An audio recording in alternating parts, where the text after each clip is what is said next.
Vamos para a próxima questão. A questão fala da organização da administração pública e ela diz o seguinte: a autarquia é uma das entidades que compõem a administração pública. A respeito do tema, assinale a alternativa correta. Vamos aos itens então. A letra A que diz: a criação de autarquia pode ser feita por ato discricionário do chefe do Poder Executivo. Letra B. As autarquias, por serem dotadas de personalidade jurídica de direito público, compõem a administração direta. Letra C. A autarquia deve ter sua área de atuação definida em lei complementar. D. A autarquia constitui forma de desconcentração administrativa. E a letra E que diz: as agências reguladoras são autarquias em regime especial ou de regime especial, conforme está na questão. O gabarito da questão, então, seria a letra E. Quem marcou a letra E está nos acompanhando, então, acertou a questão. Mais uma vez, então, vamos comentar os itens para que possamos melhorar o nosso conhecimento. Então, segundo a letra a criação de autarquias pode ser feita por ato discricionário do Poder Executivo. Ora, segundo a Constituição Federal, no artigo 37, inciso 21, eu só posso criar uma autarquia mediante lei específica. E a Constituição é clara ao determinar que essa entidade somente será criada por lei e não posso criar através de um ato discricionário do Poder Executivo. Ótimo. Vamos à letra B. As autarquias, por serem dotadas de personalidade jurídica de direito público, compõem a administração direta. Muito bem, a questão diz que autarquias têm personalidade jurídica de direito público. Isso está correto, elas têm essa personalidade sim. Isso que lhe dá a prerrogativa de exercer uma atividade, uma prestação de serviço público, prestar um serviço meramente administrativo em nome do Estado. Mas a questão da autarquia compor a administração direta deixa o item errado. A autarquia, junto com fundações, juntamente com empresas públicas, juntamente com sociedade de economia mista, compõe a chamada administração indireta. São frutos da descentralização administrativa.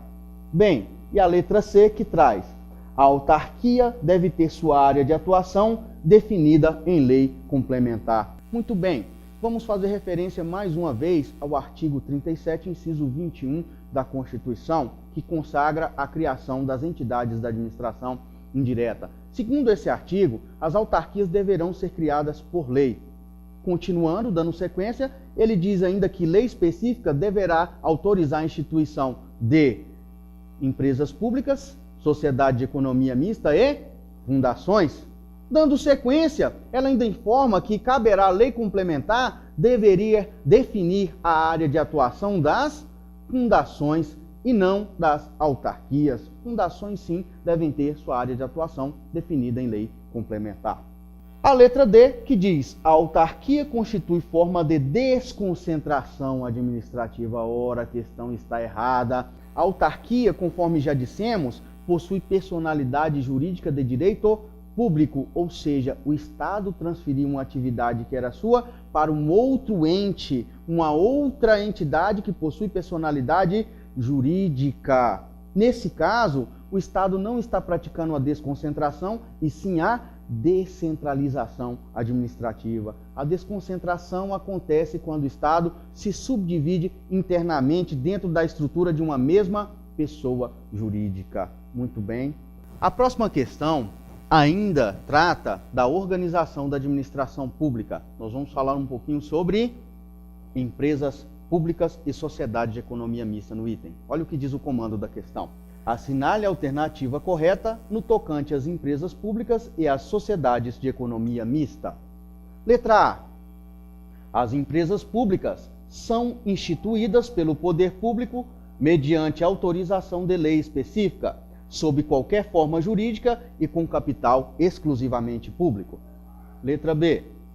As sociedades de economia mista são criadas por lei específica sob a forma de sociedade anônima com participação obrigatória de capital privado e público. Letra C. As empresas públicas são pessoas jurídicas de direito público, integrantes da administração indireta. Letra D. A sociedade de economia mista que explorem atividade econômica estão sujeitas somente às normas de direito privado. E a letra E da questão que diz o seguinte: no entendimento do Supremo Tribunal Federal, as empresas públicas prestadoras de serviços públicos têm natureza jurídica de fundação pública. Qual seria o gabarito da questão então, pessoal? Quem falou que era a letra A acertou. Então, realmente, as empresas públicas são instituídas pelo poder público mediante autorização de lei específica sob qualquer forma jurídica e com capital exclusivamente público. É uma das diferenças que marcam a empresa pública da sociedade de economia mista, essa que possui o capital 100% público e poderá revestir-se de qualquer forma jurídica. Vamos então analisar os itens para saber qual o erro de cada questão. A letra B que diz o seguinte: as sociedades de economia mista são criadas por lei específica sob forma de sociedade anônima com participação obrigatória de capital privado e público.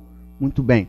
O erro da questão está ao afirmar que a sociedade de economia mista será criada por lei. Já citamos na questão anterior que fundações, autarquias e sociedade de economia mista terão a sua criação autorizada por lei. A única entidade, segundo a Constituição, o texto que está na Constituição, que será criada diretamente por lei, serão as autarquias. As fundações, empresas públicas e sociedade de economia mista dependerão ainda de um segundo ato do Poder Executivo para que elas passem a existir. Portanto, o item está errado. Letra C. As empresas públicas são pessoas jurídicas de direito público, integrantes da administração indireta. Olha que interessante a questão.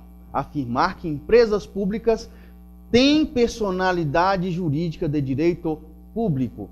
Ora, eu vou criar empresas públicas e sociedades de economia mista para que atuem na atividade econômica ou prestação de serviços públicos. Portanto, essas entidades estarão atuando no mesmo ramo de outras empresas, muitas vezes, na maioria dos casos, pertencentes à iniciativa privada. Então, a personalidade de direito público daria alguns privilégios não concedidos à iniciativa privada. Então, concedo a essas entidades a personalidade jurídica de direito privado para que, na sua atividade fim, no exercício da atividade para que foram criadas, elas atuem em pé de igualdade com o particular. A questão, então, está errada. Vamos para a letra D. As sociedades de economia mista que explorem atividade econômica estão sujeitas somente às normas de direito privado. Muito bem. Embora as empresas públicas e sociedades de economia mista possuem personalidade jurídica de direito privado, não podemos esquecer que essas entidades pertencem ao poder público. Portanto, estão sujeitas também às normas de direito público. Observemos, por exemplo, a Lei 8666 do ano de 1993, que trata de licitações de contratos, que no seu artigo 1º obriga que essas entidades também estejam obrigadas a licitar conforme o que está disposto nesta lei. Portanto, regras de direito público. E elas, então, elas não estão somente sujeitas às regras de direito privado. Muito bem. E a letra E que diz: no entendimento do Supremo Tribunal Federal, as empresas públicas prestadoras de serviços públicos têm natureza jurídica de fundação pública. Ora, esse não é o entendimento. A empresa pública de prestação de serviço público, ela também terá a sua natureza jurídica de direito privado. Vai prestar um serviço público ou atuar na área econômica. Então, a próxima questão, pessoal, trata também sobre atos administrativos e o seu comando diz o seguinte: no tocante aos atributos dos atos administrativos, os quais revelam as características inerentes a esses atos, assinale a alternativa correta. A letra A, que diz o seguinte: o ato administrativo, em razão da supremacia do poder pertinente à administração pública, é dotada da presunção iure et de iure de legitimidade. Letra B. Os atos de imperatividade e da autoexecutoriedade confundem-se. Letra C. A autoexecutoriedade decorre do denominado poder extroverso do Estado. D. Sendo seu atributo, todos os atos administrativos têm imperatividade. E a letra E, que diz: enquanto não for decretada a invalidade, o ato administrativo nulo pode ser executado em razão da presunção de legitimidade. Então, quem marcou a letra E marcou a questão correta. Enquanto não for decretada a nulidade do ato, realmente o ato vai produzir os seus efeitos, pois esse goza da tal chamada presunção de legitimidade, um atributo do ato administrativo que impõe, inclusive, que esse ato pode ser praticado, inclusive, sem que exista previsão legal. Vamos comentar os outros itens. A letra A, o primeiro item, diz que o ato administrativo, em razão da supremacia do poder pertinente à administração pública, é dotado da presunção iure et de iure de legitimidade. Ora, quando eu falo de presunção iure et de iure, eu digo que esse ato tem uma presunção absoluta de legitimidade, o que importaria que esse ato não poderia ser questionado de forma alguma, e não é o que é previsto para o ato administrativo. Essa presunção de legitimidade, ela é iuris tantum, ou seja, a presunção relativa, pois esse ato poderá ser questionado sim. Eu posso questionar a validade do ato praticado pelo agente, tanto no Poder Judiciário quanto na própria administração pública. Portanto, a questão está errada. A letra B. Os atributos de imperatividade e da autoexecutoriedade confundem-se. Ora, todos dois têm distinção, tá? Cada um tem a sua característica própria. A imperatividade, por exemplo, ela diz respeito à administração poder chegar a implementar sua ação independente da autorização do particular.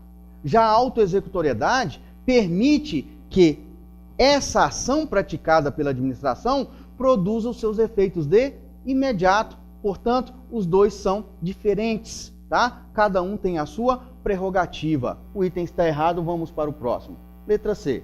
A autoexecutoriedade decorre do denominado poder extroverso do Estado. Não seria a autoexecutoriedade que decorre do poder extroverso, mas sim a imperatividade, o que deixou a questão errada.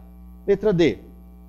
Sendo seu atributo, todos os atos administrativos têm imperatividade.